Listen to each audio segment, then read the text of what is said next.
చూస్తున్నాం. ప్రకాశం బ్యారేజీని బోట్లు ఢీకొన్న ఘటనలో కుట్రకోణం ఉందన్న దానిపై పోలీసులు దర్యాప్తు చేస్తున్నారు. ఇరిగేషన్ అధికారులు ఇచ్చిన ఫిర్యాదుతో పోలీసులు ఇద్దరిని అదుపులోకి తీసుకున్నారు. సూరాయిపాలెంకు చెందిన రామ్మోహన్, గొల్లపూడికి చెందిన ఉషాద్రిని అరెస్టు చేశారు. నేడు కోర్టుకు హాజరుపరచనున్నారు. అయితే పోలీసుల ప్రాథమిక దర్యాప్తులో కీలక విషయాలు బయటపడ్డాయి. 40 నుంచి 50 టన్నుల బరువున్న బోట్లు బ్యారేజీని ఢీకొట్టినట్టు గుర్తించారు. అందుకే అంత బలంగా ఉన్న బ్యారేజీ సైతం దెబ్బతిందని ఇరిగేషన్ అధికారులు చెబుతున్నారు.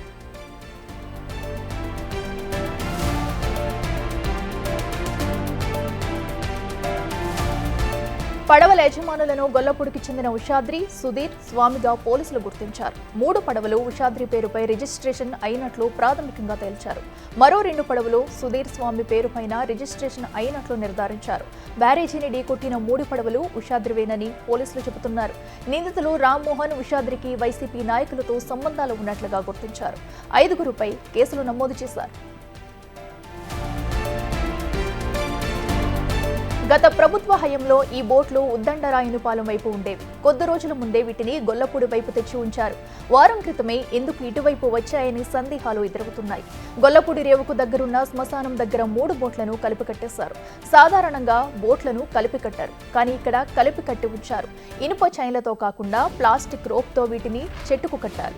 పైగా బోట్లకు వైసీపీ రంగులు వేయడం పైన అనుమానాలు తలెత్తుతున్నాయి. వర్షాలకు వరద ఉధృతి పెరిగినప్పుడు బోట్లను గట్టిగా కట్టాలని స్థానికులు హెచ్చరించినా యజమానులు లెక్క చేయలేదు. అయితే నిందితులు కాల్ డేటాతో పాటు గూగుల్ ట్రేస్ అవుట్ వివరాలను పోలీసులు సేకరిస్తున్నారు. 2022లో రామ్మోహన్ భారీ స్థాయిలో బోట్ల ద్వారా ఇసుక తవ్వకాలు జరిపాడనే ఆరోపణలు ఉన్నాయి.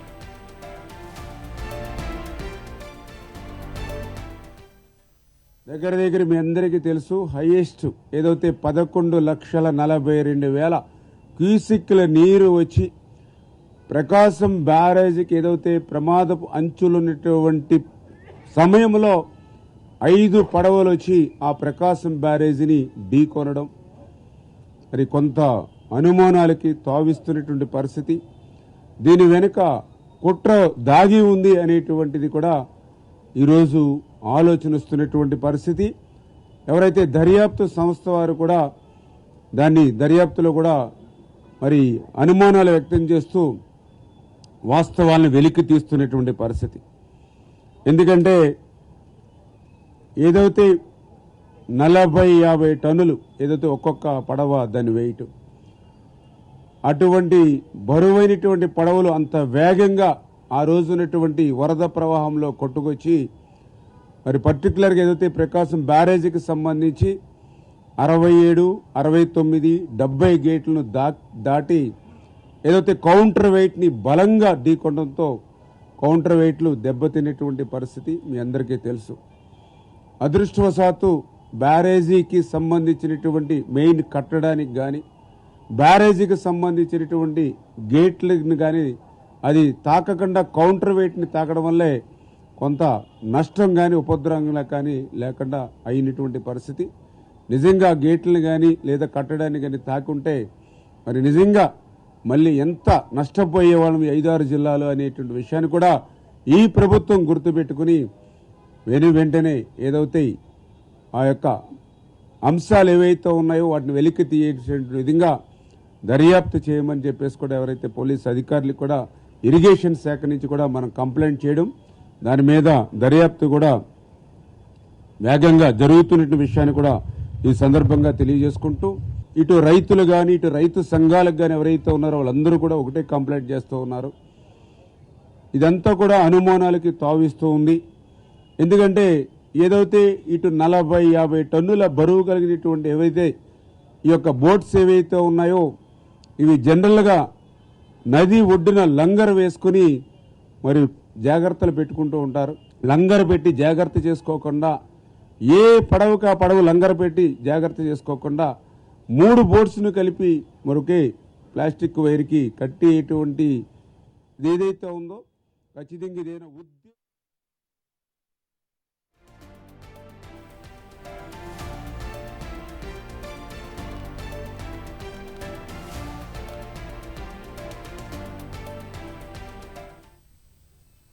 ప్రకాశం బ్యారేజీని బోట్ల ఢీకొన్న ఘటనలో కుట్రకోణం ఉందన్న దానిపై పోలీసులు దర్యాప్తు చేస్తున్నారు. ఇరిగేషన్ అధికారులు ఇచ్చిన ఫిర్యాదుతో పోలీసులు ఇద్దరిని అదుపులోకి కూడా తీసుకున్నారు. అయితే వారిని కోర్టులో హాజరుపరిచే కూడా అవకాశం కూడా కనిపిస్తుంది. ఇక ఇదే అంశానికి సంబంధించి మరింత సమాచారం మా ప్రతినిధి శివ లైవ్ లో అందిస్తారు. శివ, చెప్పండి, మరి బోట్లకు సంబంధించి యజమానులను కూడా అరెస్ట్ చేసినట్టు తెలుస్తుంది. వాళ్ళని కోర్టులో కూడా హాజరుపరుస్తారు అన్నట్టుగా తెలుస్తుంది. వాళ్ళని ఎప్పుడు విచారిస్తారు? దీనికి సంబంధించి డీటెయిల్స్ అయితే అఖిల, మొత్తం మీద చూసుకుంటే కనుక విజయవాడ ప్రకాశం బ్యారేజీకి సంబంధించి ఏదైతే 5 ఇసుక బోట్లు ఢీకొన్న సంఘటనలో కొత్త కోణం వెలుగులోకి వచ్చింది. పోలీసు అధికారులు విచారణలో ఆసక్తికరమైన అంశాలు కూడా ఒక్కొక్కటిగా వెలుగులోకి వస్తున్న పరిస్థితి కూడా చూసుకోవచ్చు. ఏదైతే ప్రకాశం బ్యారేజీకి సంబంధించి 67, 68, 69, 70కి సంబంధించిన గేట్ల మరమ్మతులు అయితే ప్రస్తుతం కొనసాగుతున్న పరిస్థితి కనిపిస్తూ ఉంది. అయితే ప్రకాశం బ్యారేజీకి సంబంధించి కూడా ఏదైతే ఈ గేట్ల దీంట్లో వెలికి తీయటంలో సంబంధించి కుట్రకోణం దాగున్నదనేది ప్రాథమికంగా పోలీసులు ఒక అంచనాకి రావటం జరిగింది.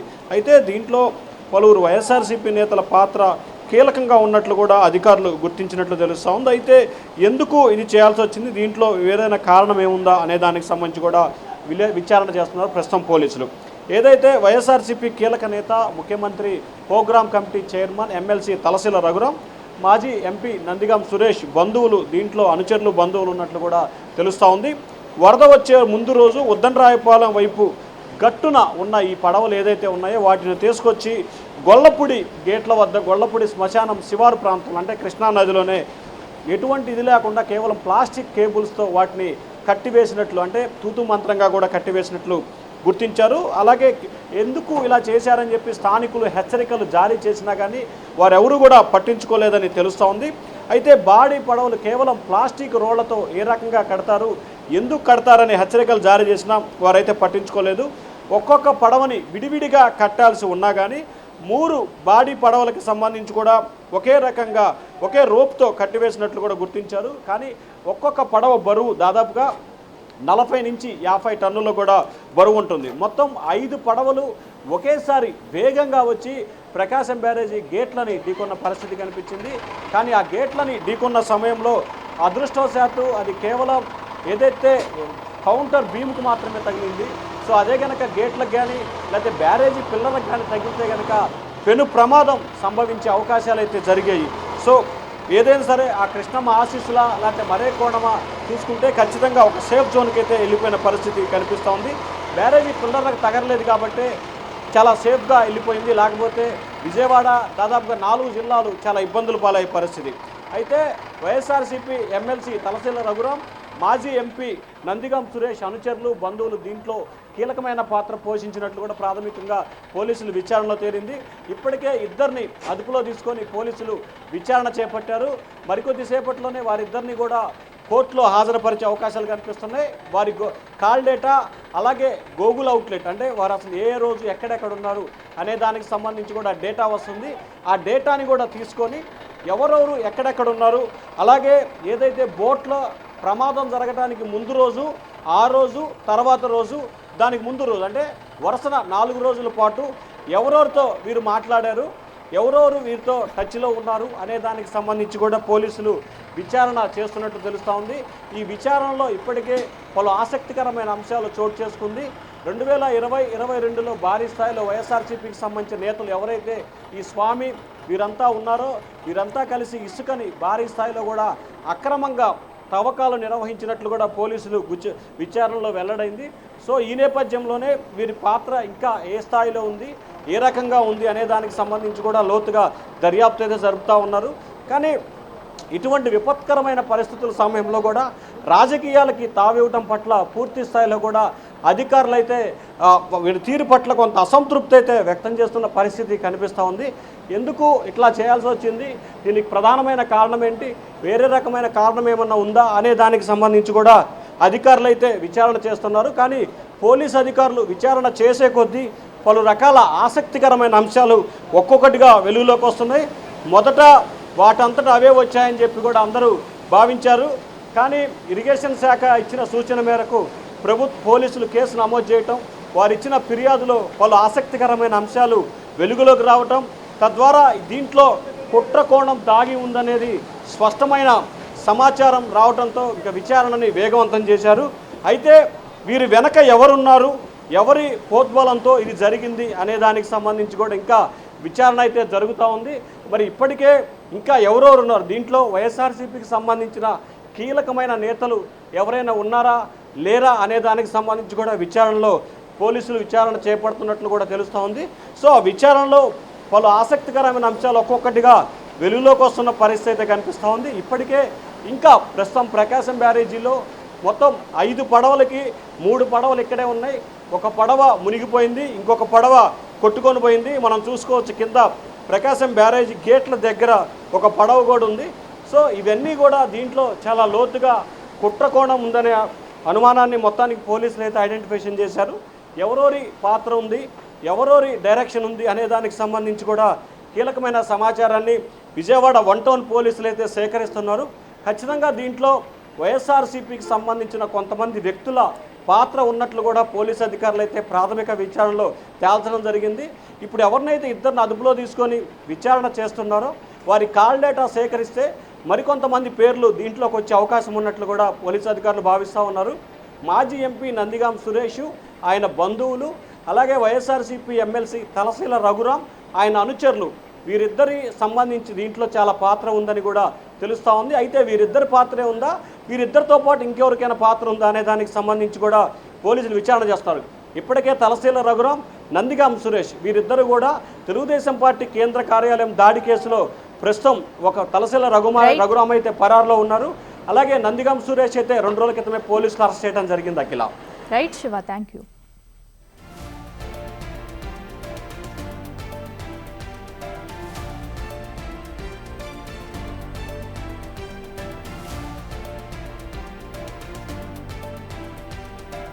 ప్రకాశం బ్యారేజీని బోట్లు ఢీకొన్న ఘటనలో కుట్రకోణం ఉందన్న దానిపై పోలీసులు దర్యాప్తు చేశారు. అయితే ఇరిగేషన్ అధికారులు ఇచ్చిన ఫిర్యాదుతో కూడా పోలీసులు ఇద్దరిని అదుపులోకి తీసుకుని విచారిస్తున్నారు. ఇక సూరాయిపాలెంకు చెందిన రామ్మోహన్, గుల్లపొడికి చెందిన ఉషాద్రిని కూడా అరెస్టు చేసి పోలీసులు విచారిస్తున్నారు. అలాగే వారిని నేడు కోర్టులో కూడా హాజరుపరచనున్నారు. అయితే పోలీసుల ప్రాథమిక దర్యాప్తులో కీలక విషయాలు కూడా బయటపడుతున్నాయి. ఈ బోట్లకు సంబంధించి 40 నుంచి 50 టన్నుల బరువున్న బోట్లు బ్యారేజీని ఢీ కొట్టినట్టుగా కూడా పోలీసులు గుర్తించారు. అయితే అంత బలంగా ఉన్న బ్యారేజీ సైతం దెబ్బతిందని, ఇవి ఇంత వెయిట్ ఉండడం వల్లే అవి బ్యారేజ్ అయితే దెబ్బతిన్నట్లుగా కూడా అధికారులు తెలుపుతున్నారు.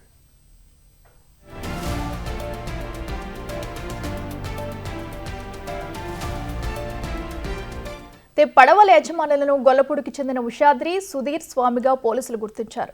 3 పడవలు కూడా ఉషాద్రి పేరుపై రిజిస్ట్రేషన్ అయినట్లు ప్రాథమికంగా తేల్చారు. ఇక మరో 2 పడవలు సుధీర్ స్వామి పేరుపైన రిజిస్ట్రేషన్ అయినట్లు నిర్ధారించారు. బ్యారేజీని ఢీకొట్టిన 3 పడవలు ఉషాద్రివేనని పోలీసులు చెబుతున్నారు. ఇక నిందితులు రామ్మోహన్, ఉషాద్రికి వైసీపీ నాయకులతో సంబంధాలు ఉన్నట్లుగా గుర్తించారు. ఇక 5గురిపై కేసులు నమోదు చేశారు పోలీసులు.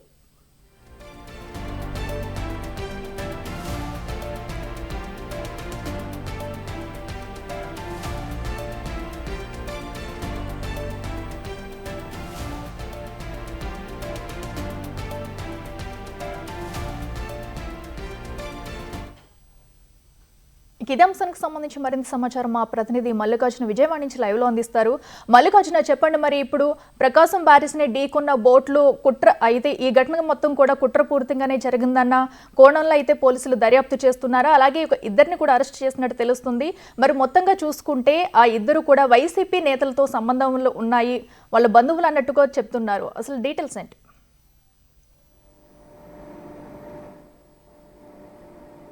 ఏదైతే బోట్లు ఢీకొట్టిన ఘటన ఏదైతే ఉందో ఆ బోట్లు కూడా మొత్తం 5 బోట్లు అనేవి ప్రకాశం బ్యారేజీకి సంబంధించి 4 గేట్లకు సంబంధించేట్టు 67 కానీ 68, 69 అలాగే 70 ఈ 4 గేట్లకు సంబంధించి పడవలు అనేవి చాలా స్పీడ్గా వచ్చి ఢీకొట్టిన ఘటన కూడా జరిగింది. దీంట్లో 40 టన్నుల నుంచి 50 టన్నుల వరకు కూడా ఒక బోటు వెయిట్ ఉంటుంది. ఇప్పుడు ఎక్కడైతే అసలు ఆ బోట్లు వచ్చాయో అక్కడ మనం ప్రస్తుతం ఉన్నాము. మనం చూసుకోవచ్చు ఈ బోట్లు మొత్తం కూడా ఇక్కడ డెజర్ట్స్కి అంటే నదీ గర్భంలో ఇసుకను తీసుకువచ్చి బయట ఇటు ఏదైతే బయట అప్లోడ్ చేయడానికి తీసుకొస్తూ ఉంటారు వెహికల్స్కి. ఇవి గతంలో ఉద్దండరాయనిపాలెం సైడు ఉన్నట్టుగా కూడా చెప్తా ఉన్నారు. అక్కడి నుంచి ఇటు సైడు వారం క్రితమే వచ్చినట్టుగా కూడా చెప్తా ఉన్నారు. చాలా ఎక్కువగానే బోట్లు అనేవి ఇక్కడ పార్క్ చేసిన పరిస్థితి కూడా కనిపిస్తూ ఉంది. ప్రస్తుతం వరద ఉధృతి అనేది తగ్గింది కాబట్టి ఇప్పుడు ఈ బోట్లు మనకి క్లియర్గా కనిపిస్తున్న పరిస్థితి కూడా ఉంది. కానీ గతంలో ఇటు వరద అనేది మొన్న 11 లక్షలకు పైగా వరద అనేది ఇటు రావడం జరిగింది. ఇక్కడ బోట్లు అనేవి ఒక్కసారి అంటే 3 బోట్లు కలిపి ఒకే ప్రాంతంలో కట్టేసినట్టు కూడా చెప్తా ఉన్నారు, ఒకే దానికి కట్టేసినట్టు కూడా చెప్తా ఉన్నారు. ఇక్కడ ఉన్న కొంతమంది బోటుదారులు కూడా అక్కడ ఆ సమయంలో ఎవరైతే ఇప్పుడు అదుపులోకి తీసుకున్నారో అతన్ని రామ్మోహన్, అతనేమో ఎవరైతే వైసీపీకి జగన్మోహన్ రెడ్డికి అత్యంత సన్నిహితుడిగా ఉన్న తలసాని రఘురాం మేనలుడుగా కూడా చెప్తా ఉన్నారు. అతనితో ఈ బోటు యజమాని ఎవరైతే ఉన్నారో ఉషాద్రి, అతని పేరు మీద మొత్తం అతనికి 5 బోట్లు ఉన్నాయి. అందులో 3 బోట్లు ఇప్పుడు హెవీగా ఏదైతే ఢీకొట్టాయో ఆ 3 బోట్లు ఢీకొట్టిన 3 బోట్లు కూడా అతని పేరు మీదే, ఉషాద్రి పేరు మీదే ఉండటం జరిగింది. ఈ 3 బోట్లు వెళ్ళి అక్కడ ఢీకొట్టిన దాంట్లో అతని పేరు కూడా ఉంది కాబట్టి అతను వాళ్ళ ఫ్రెండ్ రామ్మోహన్ ఇద్దరు కూడా గతంలో 2019 నుంచి 2024 ఈ 5 సంవత్సరాల పాటు కూడా ఈ పడవలు ఏదైతే అతని పేరు మీద ఉన్న పడవలు కానీ మిగతా పడవలు కానీ వీటిని డెడ్జెస్ కూడా ఉపయోగించినట్టు చెప్తా ఉన్నారు. గతంలో కూడా రామ్మోహన్ మీద చాలా కేసులు ఉన్నాయని చెప్తా ఉన్నారు, చాలా ఆరోపణలు ఉన్నాయని చెప్తా ఉన్నారు. అక్రమంగా ఇటు ఇసుకలు కూడా తీస్తున్నారనే ఆరోపణలు కూడా పెద్ద ఎత్తున గతంలో రామ్మోహన్ కూడా వినిపించిన పరిస్థితి కూడా కనిపించింది. ఇవన్నీ అటు ఏదైతే మనకు రాజధాని కనిపిస్తూ ఉందో రాజధాని ఏరియా ఉదండరాని పాలెంలో కూడా ఇవన్నీ పనిచేసాయని కూడా చెప్తా ఉన్నారు. 5 సంవత్సరాల కాలంలో పూర్తిగా అక్కడున్న మాజీ ఎంపీ బాపట్ల మాజీ ఎంపీ నందిగాం సురేష్ ఉదండరాని పాలెంలోనే ఉంటారు. అక్కడి నుంచి ఈ ఇసుకకు సంబంధించినంత కూడా రెడ్జెస్ పనులని పర్యవేక్షిస్తున్నారని కూడా చెప్తా ఉన్నారు. ప్రధానంగా ఏదైతే ఉందో ఇక్కడ Talasani Raghuram MLC plus YCP అధినేత జగన్మోహన్ రెడ్డి కార్యక్రమాలు మొత్తం ప్రభుత్వ కార్యక్రమాలు పార్టీకి సంబంధించిన కార్యక్రమాలు మొత్తం కూడా కోఆర్డినేషన్ చేసే అతను పర్సనల్గా ఆయన జగన్ దగ్గర ఉంటారు. అతని మేనల్డ్ ఇప్పుడు ప్రధానంగా కూడా కనిపిస్తూ ఉంది. కుట్రకోణం అనేది ఇప్పుడు ఏదైతే 3 బోట్లు ప్రకాశం బ్యారేజ్ వద్ద ఢీకొట్టాయో ఆ 3 బోట్లు కలర్స్ కూడా మనం చూస్తే పార్టీకి సంబంధించిన కలర్స్గా కూడా కనిపిస్తూ ఉన్నాయి. అందుకే పెద్ద అనుమానం అనేది అక్కడే స్టార్ట్ అవడం జరిగింది. ఆ అనుమానంతోనే ఇరిగేషన్ శాఖ అధికారులు అయితే ఫిర్యాదు చేయడం జరిగింది. ఫిర్యాదును అందుకున్న పోలీసులు అయితే దీన్ని కేసును అయితే దర్యాప్తు అయితే ముమ్మరంగా కొనసాగిస్తూ ఉన్నారు. వాళ్ళకి సంబంధించిన డేటా కాల్ డేటాతో పాటు గూగుల్ టేక్అవుట్లు కూడా మొత్తం అసలు ఎక్కడెక్కడ మాట్లాడారు, ఎవరెవరితో మాట్లాడారు, ఏ లొకేషన్లో ఉన్నారనేది పూర్తి సాంకేతిక పరిజ్ఞానాన్ని ఉపయోగించి గూగుల్ టేక్అవుట్ అలాగే ఇటు కాల్ రికార్డ్స్ మొత్తం కూడా తీసుకున్న పరిస్థితి కనిపిస్తూ ఉంది. మరొక 2 బోట్లకు సంబంధించిన మరో 2 కూడా విచారిస్తున్నట్టు కూడా తెలుస్తున్న పరిస్థితి కనిపిస్తుంది. మరికొద్దిసేపట్లో కోర్టులో అయితే వాళ్ళిద్దరిని కూడా ప్రొడ్యూస్ చేసే అవకాశం అయితే కనిపిస్తూ ఉంది. ఈ బోట్లు వెయిట్ చూసుకుంటే మాత్రం 40 నుంచి 50 వరకు టన్నులు వెయిట్ అనేది ఉంటుంది. ఇది బలంగా ఢీకొడితే చాలా డ్యామేజ్ అనేది ఎక్కువగా జరుగుతుంది. ఎందుకంటే ముఖ్యమంత్రి చంద్రబాబు నాయుడు కూడా స్వయంగా అవి ఏవైతే ఉన్నాయో కౌంటర్ వెయిట్స్ వాటిని ఢీకొట్టినాయి కాబట్టి సరిపోయింది. అదే రీతిలో పిల్లర్స్ని కనుక ఢీకొట్టుంటే చాలా అనర్థం అయితే జరిగి ఉండేది. ఇలాంటి ఘటన కుట్రకోణం అనేది మాకు అనుమానం కలుగుతూ ఉంది. విచారణ అయితే చేస్తామని కూడా స్వయంగా ముఖ్యమంత్రి చెప్పారు. ఇప్పుడు విచారణ చేసే కొంది అయితే విస్తుపోయే నిజాలు తెలుస్తున్న పరిస్థితి కూడా కనిపిస్తూ ఉంది. గతంలో వైసీపీ వాళ్ళ ఆధ్వర్యంలో ఉన్న బోట్స్ అన్నీ కూడా ఇప్పుడు ప్రమాదానికి కారణమైతే కూడా తెలుస్తూ ఉంది. ముందు ప్రమాదం అనేది అనుకోని ప్రమాదం అనేది అనుకొని ఉన్నారు, కానీ ఉండే కొన్ని అనుమానాలు అనేది ఎక్కువగా రేకెత్తున్న విషయంలో కేసు నమోదు చేయడం, విచారణ దర్యాప్తు చేయడం, ఒక్కొక్క విషయం వెలుగులోకి రావడం కూడా జరుగుతూ ఉంది. ఓకే మల్లికార్జున, అయితే ప్రధానంగా చూసుకుంటే ఈ బోట్లు వారం క్రితం వరకు కూడా ఉద్దండరాయనపాలెం దగ్గర ఉండేవి. గొల్లపూడి తీసుకొచ్చి అంటే ప్రమాదం జరిగినప్పుడే వీటిని కావాలని తీసుకొచ్చారా? మరి దీనికి సంబంధించి ఏమైనా సమాచారం బయటకు వచ్చిందా? అలాగే ఇప్పుడు ఆల్రెడీ 2 అయితే విచారిస్తున్నారు. మరి ఈ కుట్రలో ఇంకా ఎవరైనా బాధితులు, ఈ కుట్రలో ఇంకా ఎవరైనా ఉన్నారా నిందితులు, బయటకు వచ్చే అవకాశం ఉందంటారు? ప్రధానంగా ఎవరైతే ఇప్పుడు 3 బోట్లు హెవీ బోట్స్ అని చెప్తా ఉన్నామో ఆ 3 బోట్స్ కూడా ఒక పేరు మీద రిజిస్ట్రేషన్ అవ్వడం జరిగింది. మిగతావి 2 పేర్ల మీద రిజిస్ట్రేషన్ అవుతుంది. 2 కూడా మిగతా 2 పేర్ల మీద రిజిస్ట్రేషన్ అవ్వడం జరిగింది. ప్రధానంగా 3 బోట్లు అనుమానించాల్సిన పరిస్థితి ఒకటి కలర్స్, రెండోది పాత బ్యాక్గ్రౌండ్, ఎక్కడైతే పనిచేశాయో ఎవరి దగ్గర అయితే పనిచేశాయో, అంతేకాకుండా ఎవరైతే వైసీపీకి సంబంధించిన నేతలు 2 ప్రముఖంగా వినిపిస్తూ ఉంది. ఒకళ్ళు జగన్కు సన్నిహితంగా ఉండే తలసాని రఘురాము ఎమ్మెల్సీ, అలాగే మాజీ ఎంపీ నందిగాం సురేష్. గతంలో కూడా అమరావతికి సంబంధించిన ఒక కేసులో కూడా ఆయన కీలకంగా ఉండటం జరిగింది. ఏదైతే రాజధాని వచ్చే క్రమంలో ఐటు మొత్తం కేసులకు సంబంధించి కానీ, అరటి చెట్లు తగలబెడతాం కానీ, చెరుకు తోటలు తగలబెడతాం కానీ ఈ కేసుల్లో ప్రధానంగా ఉంటూనే వచ్చా ఉన్నారు. ఈ క్రమంలోనే మరో విధ్వంసానికి వైసీపీ కుట్ర పన్నిందనే కోణంలోనే విచారణ అనేది కొనసాగుతున్న పరిస్థితి కనిపిస్తూ ఉంది. ఈ కోణంలో దర్యాప్తు చేసే కొన్ని విచారణ అయితే కనిపిస్తూ ఉంది. ప్రస్తుతానికైతే వీరు ఇద్దరిని అదుపులోకి తీసుకున్నారు. వారి ఇద్దరు వెనుక ఇంకో ఇద్దరు ఉన్నారనే అనుమానం పోలీసులు వ్యక్తం చేస్తూ ఉన్నారు. సాంకేతిక పరిజ్ఞానం ఉపయోగించి ఆ కాల్ రికార్డ్స్ కానీ, టేక్అవుట్లు కానీ తీసిన తర్వాత మరింత మందిని ఎఫ్ఐఆర్లో నమోదు చేసే అవకాశం కనిపిస్తూ ఉంది. ఇప్పటికే 5 ఎఫ్ఐఆర్లు అయితే నమోదు చేయింది. దాంట్లో 2 సెక్షన్లని యాడ్ చేయడం కూడా జరిగింది. పూర్తిగా ఏదైతే ఉందో కేసు అనేది విచారణ వేగవంతంగా జరుగుతున్న పరిస్థితి కూడా కనిపిస్తూ ఉంది. ఎక్కడికక్కడ పోలీసులు దర్యాప్తు అయితే ముమ్మరంగా కొనసాగిస్తూ ఉన్నారు. ఇరిగేషన్ శాఖకు సంబంధించి ఫిర్యాదు అయితే ఎప్పుడైతే అందిందో ఆ రోజు నుంచి పూర్తిగా అసలు ఆ బోట్లు అనేవి ఎక్కడి నుంచి వచ్చాయనేది ముందుగా ట్రేస్ అవుట్ చేశారు. తర్వాత ఆ బోట్లకు సంబంధించిన యజమానులు ఎవరు, ఆ బోట్లు అసలు ఎందుకు ఉపయోగించారు, ఎప్పుడప్పుడు ఎక్కడెక్కడ ఉపయోగించారు, ఎవరాధ్వర్యంలో ఉపయోగించారనే విషయాల్ని ఒక్కొక్కటిగా వాళ్ళని అదుపులోకి తీసుకొని వాళ్ళ దగ్గర నుంచి విచారణ అయితే కొనసాగించారు. వాళ్ళకి సంబంధించిన విచారణలో విస్తుపోయే నిజాలు అయితే వెలుగులోకి వచ్చినాయి అని చెప్పుకోవచ్చు. ఎవరైతే ఇప్పుడు విచారణ చేస్తూ ఉన్నారో రామ్మోహన్ కానీ, ఉషాద్రి కానీ ఇద్దరు కూడా వైసీపీకి సంబంధించిన నేతలుగా కూడా చెప్తా ఉన్నారు. గతంలో ఇసుక డ్రెడ్జింగ్ చేసే పనులు కూడా వాళ్ళే స్వయంగా పర్యవేక్షించారు. అలాగే వాళ్ళతో పాటు మాజీ ఎంపీ నందిగాం సురేష్ కానీ, అలాగే తలసరి రఘురాం కానీ వీరిద్దరు కూడా ఆధ్వర్యంలోని ఈ పని జరిగినట్టుగా కూడా తెలుస్తూ ఉంది. నదీ గర్భం లోపలకు ఈ పడవలు అనేవి వెళ్తూ ఉంటాయి. పూర్తిగా లోపలికి వెళ్ళి మనకి ఏదైతే ఇప్పుడు 2 పక్కల ఇంజన్స్ అనేవి కనిపిస్తూ ఉన్నాయో ఆ ఇంజన్స్ ట్యూబ్ నుంచి ఇసుక అనేది లోపలికి ఇట్లా తీసుకొని దాని ద్వారా అక్కడ పడవ మధ్యలో ఏదైతే ఖాళీ కనిపిస్తూ ఉందో ఆ ఖాళీ మధ్యలోనే ఇసుక అనేది డంప్ చేస్తారు. వాటర్ అనేది అటు ఇటు వెళ్ళిపోతున్న పరిస్థితి. ఇలాంటి పడవలు చాలా పదుల సంఖ్యలో పడవలు అయితే ఇప్పుడు కనిపిస్తూ ఉన్నాయి. ఇవన్నీ కూడా గతంలో పనిచేసినట్టు కూడా చెప్తా ఉన్నారు. వాళ్ళ ఆధ్వర్యంలో వైసీపీ నేతల ఆధ్వర్యంలోనే ఈ పని చేసినట్టుగా కూడా పోలీసులు గుర్తించినట్టు కూడా తెలుస్తూ ఉంది. ఇప్పుడు 3 పడవలు అయితే వారు గుర్తించారు. మరో 2 పడవలకు సంబంధించిన యజమానులు కూడా విచారణకు పిలిచే అవకాశం కూడా కనిపిస్తూ ఉంది. వివరాలు అయితే ఇప్పటికే సేకరించిన పరిస్థితి కూడా కనిపిస్తూ ఉంది.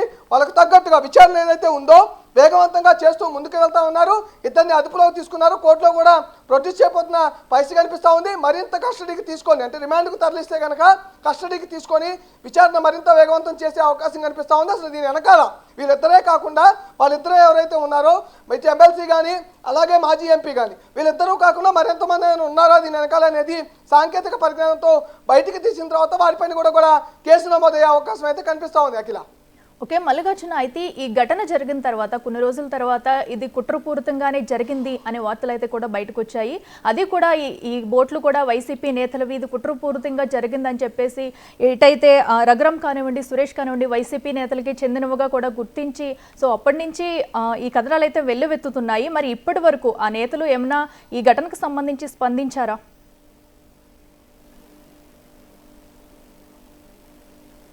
ప్రస్తుతం ఇద్దరు నేతలు ఎవరైతే ఉన్నారో మాజీ ఎంపీ ప్రస్తుతం జైల్లో కస్టడీలో కూడా ఉన్నారు, జైల్లో రిమాండ్లో ఉన్నారు. ప్రధానంగా ఏదైతే కేసు ఉందో టీడీపీకి సంబంధించి ఆఫీసు ధ్వంసం కేసులో కూడా ఆయన్ని అదుపులోకి తీసుకున్నారు. మంగళగిరి కోర్టులో ప్రొడ్యూస్ చేయడం జరిగింది. 14 రోజుల పాటు కూడా ఆయన్ని రిమాండ్కు తరలించడం జరిగింది. ఇదే కోణంలో కస్టడీకి కూడా పిటిషను మంగళగిరి కోర్టులో కొనసాగుతూ ఉంది. ఆ కేసులో కస్టడీకి వాళ్ళు తీసుకోవాలని చెప్పి కూడా పోలీసులు చూస్తున్న పరిస్థితి కనిపిస్తూ ఉంది. వాళ్ళిద్దరూ కూడా అంటే తలసరి రఘురాం కూడా ఇప్పటివరకు స్పందించిన దాఖలాలు కూడా లేవు. ఎక్కడ స్పందించడం మీడియాకు కూడా కొంచెం దూరంగా ఉంటూ ఉంటారు. ఎక్కడ మాట్లాడిన దాఖలాలు చాలా తక్కువగా ఉంటాయి. ఇతను ఎక్కువగా కూడా వైసీపీ అధినేత జగన్మోహన్ రెడ్డి పక్కనే ఉంటారు. జగన్మోహన్ రెడ్డికి సంబంధించిన పూర్తి పర్యటన గవర్నమెంట్లో ఉన్నప్పుడు కానీ ఇటు పార్టీకి సంబంధించిన పర్యటనలు కానీ పూర్తిగా జగన్ ఎక్కడికి వెళ్తారు, ఎక్కడికి వస్తారు, ఆ పర్యటనకు సంబంధించి ఏర్పాట్లు ఏ విధంగా చూడాలి, ఏ విధంగా చేస్తారు, దానికి సంబంధించిన అన్నీ కూడా అతను చూస్తూ ఉంటారు. తలసరి రఘురాం చూస్తున్న పరిస్థితి ఉంటుంది. వీళ్ళిద్దరూ కూడా స్పందించిన దాఖలాలో ఒకళ్ళేమో జైల్లో ఉన్నారు, మరొకరేమో పార్టీ ఆఫీసుల్లో కానీ అటున్న పరిస్థితి కనిపిస్తూ ఉంది. వీళ్ళిద్దరూ కూడా ఎవరు ఇప్పటివరకు అయితే స్పందించిన దాఖలాలు అయితే లేవు. ప్రస్తుతం పోలీసులు అయితే వాళ్ళని కూడా విచారించే అవకాశం అయితే ఉందని కూడా చెప్పుకోవచ్చు. ఎందుకంటే వీళ్ళిద్దరూ ఇప్పుడు ఎవరైతే అదుపులోకి తీసుకున్నారో వాళ్ళిద్దరూ కూడా వాళ్ళిద్దరి పరిచయం ఉన్నట్టుగా కూడా పోలీసులు ఒక అంచనా వేస్తూ ఉన్నారు. వాళ్ళ దగ్గర నుంచి సాంకేతికంగా పరిజ్ఞానంతో అవన్నీ తీసుకున్న తర్వాత వారికి కూడా నోటీసులు జారీ చేసి కస్టడీలోకి తీసుకునే అవకాశం. ఎందుకంటే రిమాండ్లో ఉన్న అధికారిని కస్టడీకి తీసుకోవాలంటే కోర్టు పర్మిషన్తోనే అటున్న మాజీ ఎంపీని కూడా తీసుకునే అవకాశం ఉంది. కాబట్టి కస్టడీ పిటిషన్ అయితే మంగళగిరి కోర్టులో వాళ్ళు వేసే అవకాశం ఉంది. లేకపోతే ఇటు తలసరి రఘురామకు నోటీసులు ఇచ్చి పిలిచి విచారించే అవకాశం అయితే కనిపిస్తూ ఉంది. ఓకే మల్లికార్జున, అయితే ఇప్పుడైతే ప్రస్తుతం విచారణ రామ్మోహన్ అండ్ అలాగే విషాద్రిని కూడా అదుపులోకి తీసుకుని విచారిస్తున్నట్టు తెలుస్తుంది. అలాగే కోర్టులో కూడా హాజరుపరిచే అవకాశం ఉన్నట్టు తెలుస్తుంది. మరి విచారణ ఎప్పటిలోగా పూర్తి అయ్యే అవకాశం ఉంది? అంటే నిన్న సాయంత్రం అయితే వీళ్ళిద్దరిని కూడా అదుపులోకి తీసుకున్న పరిస్థితి కూడా కనిపిస్తూ ఉంది. వారి దగ్గర నుంచి కూడా సమాచారం అనేది సేకరించినట్టు కూడా తెలుస్తూ ఉంది. అసలు బోట్లు అనేవి ఎప్పటి నుంచి వారి దగ్గర ఉన్నాయి, అలాగే ఎవరు బోట్లను నడుపుతూ ఉన్నారు, ఎవరి పేరు మీద రిజిస్ట్రేషన్ ఉన్నాయి, అలాగే వీటి వెనకాల అసలు మీరు ఎక్కడ ఉన్నారు, ఏ సమయంలో ఎక్కడ ఉన్నారు, అవన్నిటినీ కూడా మాన్యువల్గా వాళ్ళ దగ్గర నుంచి కొంత సమాచారం అయితే రాబట్టుకున్నట్టు కూడా తెలుస్తూ ఉంది. వారి ఇద్దరి దగ్గర నుంచి సమాచారం రాబట్టుకున్న తర్వాత రిమాండ్ రిపోర్ట్ను కూడా పోలీసులు సిద్ధం చేస్తూ ఉన్నారు. దాంతోపాటు మెడికల్ టెస్టులు కూడా నిర్వహించబోతూ ఉన్నారు. ఇవన్నీ నిర్వహించిన తర్వాత కోర్టులో ప్రొడ్యూస్ చేసే అవకాశం, వాళ్ళైతే కోర్టులో ప్రొడ్యూస్ చేసే అవకాశం ఎక్కువగా కనిపిస్తూ ఉంది. కోర్టులో ప్రొడ్యూస్ చేసిన తర్వాత అదే వాదనల ప్రకారం రిమాండ్కి అయితే తరలించే అవకాశం కనిపిస్తూ ఉంది. తరలించిన తర్వాత కస్టడీ పిటిషన్ వేసి కస్టడీకి తీసుకునే అవకాశం కూడా కనిపిస్తూ ఉంది. ఈ రోజు అయితే వాళ్ళిద్దరిని కోర్టులో కూడా ప్రొడ్యూస్ చేసే అవకాశం అయితే కనిపిస్తూ ఉంది. Akhila. Right Mallikarjuna, thank you.